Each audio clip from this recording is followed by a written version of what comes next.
राज्यातील अनेक ठिकाणची दूध आंदोलनं बंद झालेली असताना कोतुळमध्ये मात्र शेतकऱ्यांनी आज सलग 10व्या दिवशीही दूध दरवाढीचा हा लढा सुरू ठेवला आहे।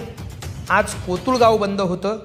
त्याचबरोबर शेतकऱ्यांनी सरकारच्या निषेधार्थ दुधाची हंडी फोडून या ठिकाणी या अभिनव अशा आंदोलनाची सुरुवात केली। या आंदोलनामध्ये ना कोणता पक्ष आहे ना संघटना, राज्यातील शेतकऱ्यांनी दूध उत्पादकांसाठी उभारलेला हा लढा एक विलक्षण लढा आहे। आपण प्रत्यक्ष पाहूया या लढ्यात काय घडलं ते।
या ठिकाणी या दूध उत्पादक आंदोलनाचे सहयोगी जे आहेत, ज्यांची मंत्रालयामध्ये प्रतिनिधी म्हणून नियुक्ती झाली होती, ते त्या ठिकाणी गेले होते।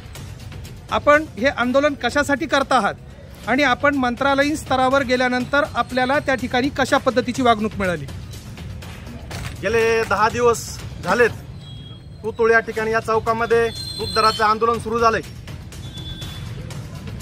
या आंदोलनामध्ये प्रामुख्याने शेतकऱ्यांचे सर्वच जिव्हाळ्याचे जे प्रश्न आहेत, दूध असेल, सोयाबीन असेल, कांदा असेल, आदी सर्वच प्रश्नांबाबत शासनाने वेळोवेळी अन्यायकारक भूमिका घेतलेली आहे। खरं तर या भूमिकेच्या विरोधात हे आंदोलन आहे। कोणत्याही पक्षाला विरोध किंवा समर्थन असा विषय अजिबात नाही।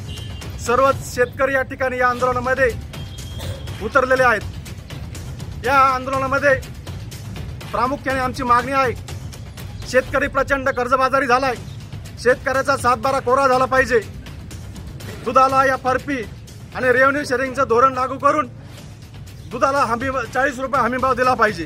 प्रामुख्याने आमची ही मागणी आहे। याच मागण्या घेऊन आम्ही या ठिकाणी गेल्या 10 दिवसापासून बसलोय। गेल्या 3-4 दिवसापूर्वी मंत्रालयामध्ये दुग्ध विकास मंत्री यांनी काही शेतकऱ्यांची बैठक आयोजित केली होती।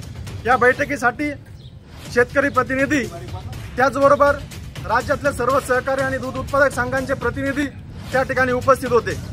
परंतु त्या बैठकीमध्ये अतिशय निराशाजनक चित्र दिसलं।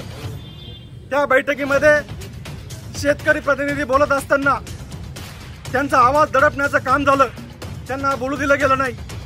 आणि जे सहकारी खासगी दूध संघाचे मालक किंवा कर्मचारी होते, त्यांचाच त्या गोष्टीवर त्या बैठकीवर ताबा होता, असं एकंदरीत चित्र होतं। आम्ही त्या बैठकीतून पूर्णपणे निराश होऊन पुन्हा या ठिकाणी आलो आणि आंदोलनाला बसलो। या आंदोलनाच्या निमित्तानं शासनाला मी सांगू इच्छितो, सर्व शेतकऱ्यांच्या वतीनं, जोपर्यंत तुम्ही आमचे प्रश्न सोडवणार नाहीत, दुधाला 40 रुपये हमीभाव देणार नाही, तोपर्यंत आम्ही या ठिकाणून उठणार नाही। आंदोलनाची ठिणगी या ठिकाणी पेटली आहे, त्या ठिणगीचा भडका उडवल्याशिवाय राहणार नाही, एवढंच सांगतो आणि थांबतो। धन्यवाद।